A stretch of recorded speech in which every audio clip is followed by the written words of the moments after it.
When I introduced this bill into the Parliament, let's remember this has been before the Parliament for 2 weeks now, a very thorough, robust bill which would have fixed this problem today had this government had the common sense and decency to get on board with the opposition.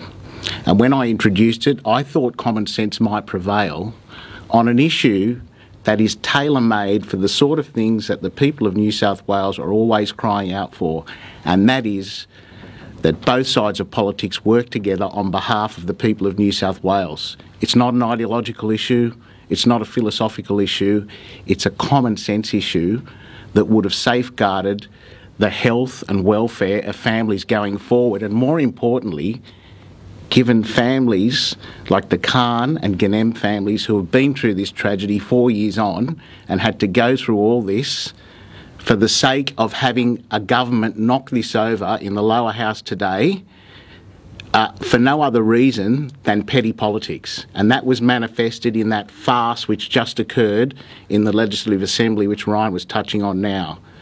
Carried on the eyes, the Speaker saying that the bill had passed and then reneging by calling a division.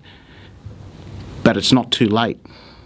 This bill has not been read a third time yet. The government can do the right thing and get on board now. And I say this to the Premier and Minister Anderson, who could have engaged us 2 weeks ago on this legislation to knock it into shape if they thought there were issues with it.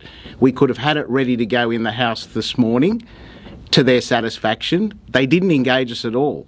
At the 11th hour yesterday, as it was about to pass through the Legislative Council, Mr Anderson's staffer approached me to engage in a discussion and then proceeded to tell us all the reasons why it couldn't pass.